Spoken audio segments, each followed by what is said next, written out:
You've been praying for marriage, asking God for clarity, and something is shifting in the spiritual realm right now. Heaven has been orchestrating details you cannot see yet. And for many of you watching this message, God is about to send you a confirmation so clear, so unmistakable, that every doubt you've carried about whether marriage is truly in your future will shatter. The angels assigned to your destiny have been working behind the scenes, arranging encounters, shifting timelines, and preparing someone who's been praying for you by name without even knowing your face. But here's what most people miss. The confirmation isn't coming to convince you that marriage is possible. It's coming because you're entering the season where it's actually happening. And God doesn't waste confirmations on distant dreams. He sends them when the door is about to open. If your spirit is stirring right now, something in you leaped when you clicked on this video, that's not coincidence. That's the Holy Spirit bearing witness to a word that's been assigned to your life. And I need you to do something right now to activate your faith and partner with what heaven is already doing. Type in the comments, "I received this word," because when you declare your agreement with God's plan over your life, you're not just engaging with a video, you're stepping into spiritual alignment with the timeline heaven has set for you. Go ahead, pause for just a second, and type, "I received this word" in the comments now. Let's talk about what's really happening in your life right now. You've been in a season that felt like perpetual waiting. You've watched friends get engaged, attended weddings that made your heart ache with a mixture of joy for them and longing for yourself. And you've prayed prayers that felt like they evaporated into silence. Some of you have even started to wonder if you misheard God. Maybe you convinced yourself that marriage was just your own desire and not actually part of His plan. Maybe you've begun to make peace with the possibility that this part of life might not be for you. And while you were doing that, while you were trying to talk yourself out of hoping, God was in heaven saying, "Not yet, but soon. Not because I'm withholding, but because I'm perfecting." There's a verse in Ecclesiastes chapter 3 that says there's a time for everything and a season for every activity under the heavens. But what most people don't understand about divine timing is that it's not passive. God's timing isn't about sitting on a bench waiting for a bus that may or may not come. It's about active preparation in a season that looks like waiting, but is actually transformation. And the reason I know many of you are about to receive your confirmation is because the transformation phase is completing. The person you've been becoming in this season of singleness, the character God has been refining, the wounds He's been healing, the patterns He's been breaking, they're reaching a point of readiness. And God doesn't confirm something that's 5 years away. He confirms what's approaching. Let me tell you what a confirmation from God actually looks like.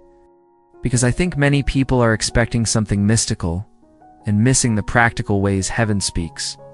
Yes, God can speak in dreams. Yes, He can give you a prophetic word through someone who doesn't know your situation. Yes, He can orchestrate a moment so divinely timed that it leaves you breathless. But often, His confirmations come through an unexplainable peace that settles in your spirit about your future. They come through doors that suddenly open after years of being locked. They come through a shift in your own heart, where marriage stops feeling like a desperate need and starts feeling like a blessed inevitability. They come through people unexpectedly, speaking life into your vision for partnership when they have no idea you've been praying about it. For someone watching this right now, your confirmation has already started.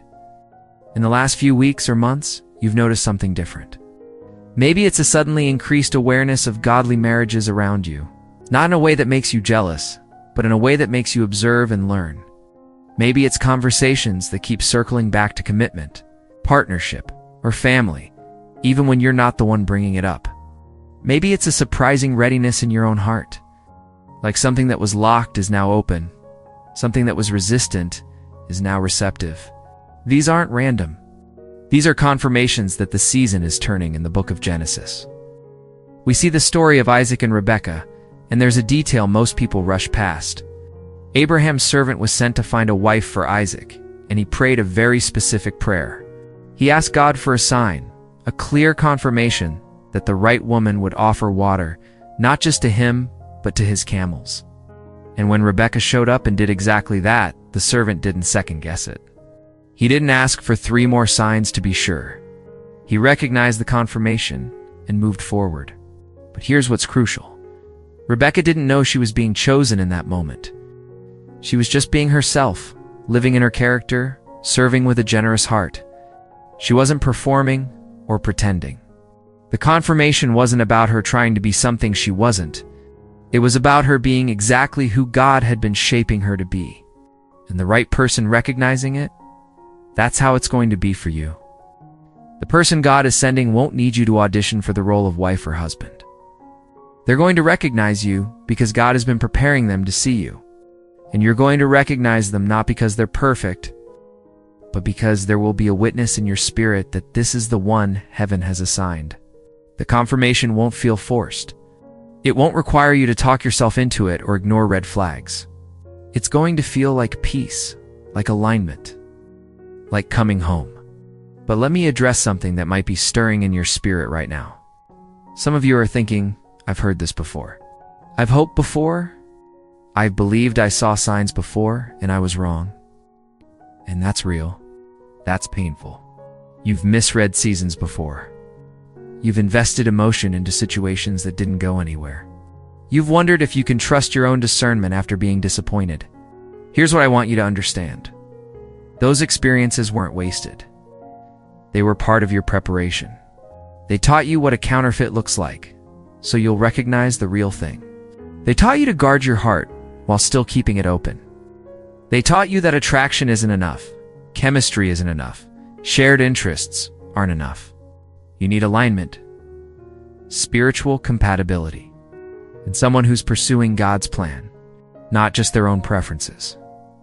Proverbs chapter 19 verse 14 says that houses and wealth are inherited from parents, but a prudent wife is from the Lord. Notice it doesn't say a pretty wife, a successful wife, or even a godly wife. It says prudent, which means wise, discerning, someone who makes decisions based on understanding and foresight. That's what God has been developing in you during this season.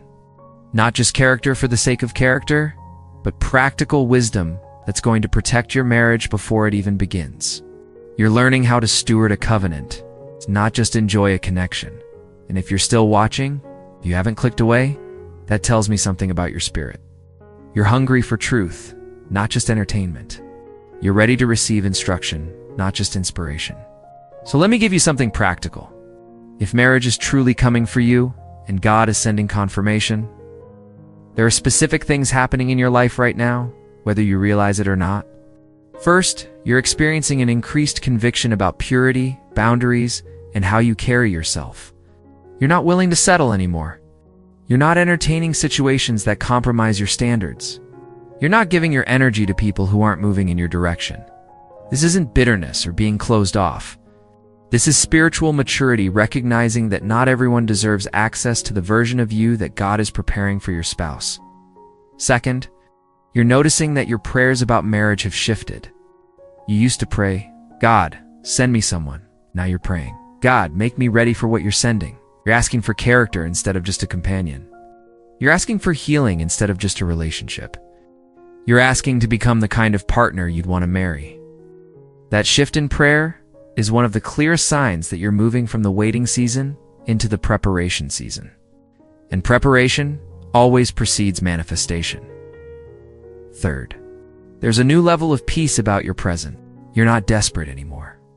You're not measuring your worth by your relationship status. You're not convinced that life can't really start until you're married. You're building a life that's full right now. Marriage is going to be an addition to what you're already stewarding, not a rescue from emptiness. This is critical because God doesn't send a spouse to complete you.